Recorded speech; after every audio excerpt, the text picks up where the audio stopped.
Opa, gente, começando aqui mais um vídeo. Comecei até numa tela que vocês normalmente não veem, que é a tela do Notion, onde eu faço as anotações, tem aqui os códigos que eu deixei pra minha colinha. Essa aqui é minha colinha, quando eu falo que eu tô olhando minha colinha, é isso aqui. Enfim, esse vídeo eu já gravei ele sem querer, né? Sem querer eu me perdi no meio do assunto, aí eu decidi regravar. Então vamos lá. A parte dos desafios eu vou revisar com vocês, né? Aqui, ó. A gente tinha isso aqui de desafio. Vou mostrar aqui no VS Code a solução deles. Eu programei eles, mas como eu disse no outro vídeo, então vamos passar pelas alterações. Como eu disse no vídeo anterior, até me perdi um pouco ali. Algumas coisas eu já tinha feito, né? Alguns relacionamentos. Então o que eu criei de novo foi isso aqui na tabela de usuário, né? Para ele ter as receitas. Foi assim que eu fiz. Aí na receita não teve nada novo, né? No máximo teve isso aqui. Não, na verdade não teve nada. Teve esse relacionamento de ingredientes aqui, que não tinha antes, se eu não me engano. Já vou falar do Lombok. Então é isso, né? E aqui eu adicionei o Lombok na aula passada e não fiz o commit, né? Enfim. Aí aqui, o Lombok que eu adicionei, em todos eles, é esse getter, esse setter, esse equal and hashcode no args constructor e ao args constructor, né? Se você vê em todos, eles são os mesmos. Esses são as anotações de Lombok que eu adicionei. Se você acredita que tem uma que possa ser útil para o seu projeto e queira usar, sem problema, só vai. Só recomendo que você pesquise um pouco antes para ter uma noção do que você está usando, né? O que você está fazendo.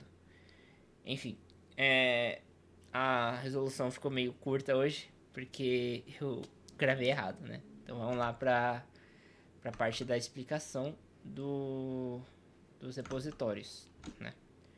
Deixa eu mostrar aqui agora a tela do nosso querido Notion, que é o que eu vou usar para explicar para vocês. Bom, lembrando um pouco do MVC, né, que tem um model que interage com o controller, que faz a interação também com a view e depois retorna para o usuário, né, retorna para o modelo. Todas essas etapas, né, principalmente a etapa de controller, eles vão fazer muitas interações, principalmente interações com o banco de dados. E ninguém quer ficar programando SQL manual ali. É meio chato, né? Pode ser divertido, mas é bem trabalho a mais.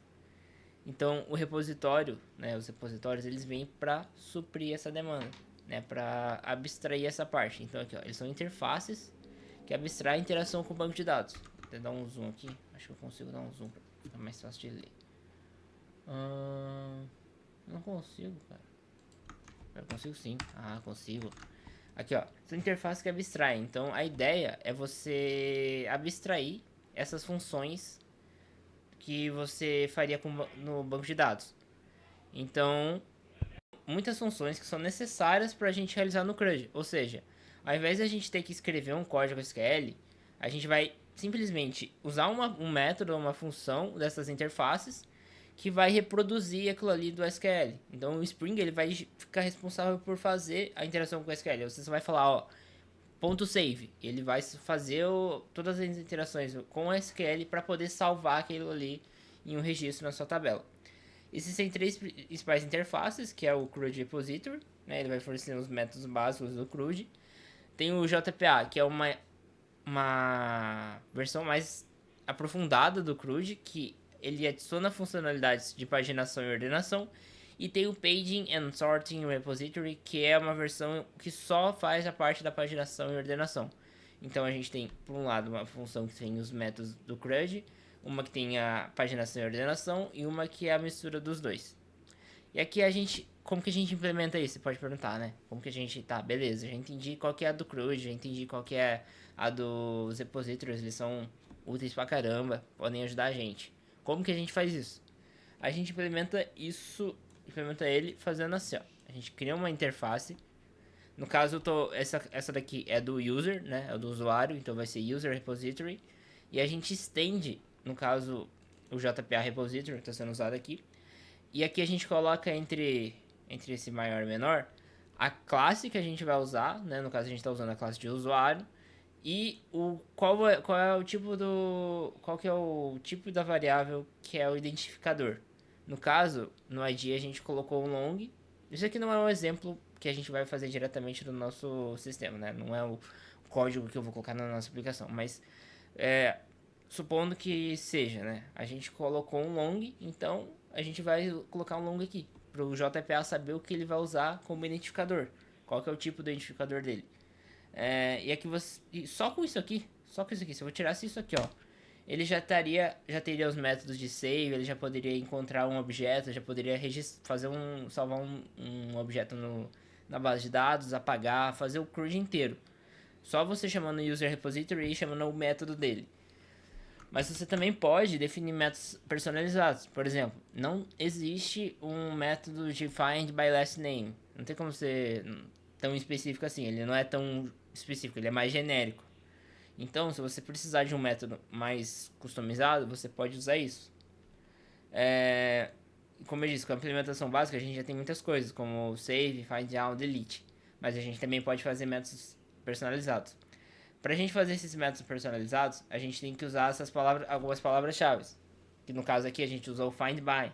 É uma das palavras-chave do JPA, do repository, né? Dessas interfaces. Tem o read by, query by, existem várias. Então, vai da sua necessidade. Você tem que pesquisar qual é tipo, se você precisa de uma necessidade específica que não é atendida por um find, um read, um query, um get, você tem que pesquisar um pouco mais a fundo, porque ele tem várias opções, várias possibilidades.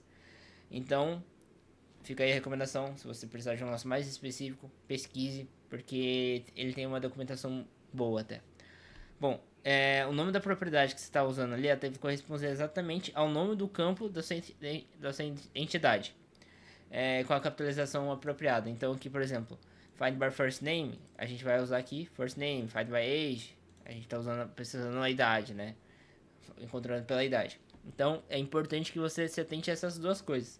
Se uma dessas coisas estiver errada, o seu método ali ele não vai funcionar, o JPA não vai entender e não vai fazer a pesquisa ali, não vai fazer o que você quiser fazer com a SQL.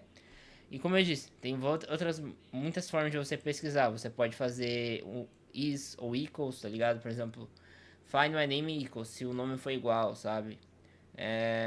Between, find by age, between, aí você coloca start, end, less than, greater than, coisas relacionadas. Então, existem várias opções que você pode agregar no teu projeto.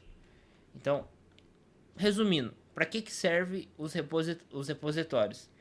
Eles são uma forma da gente abstrair toda a parte de interação com o banco de dados. Para a gente não ter que ficar escrevendo o comando SQL em si. A gente cria um repositório, implementa essa interface aqui, né? Cria uma interface e estende o JPA ou CRUD ou Paging and Sorting.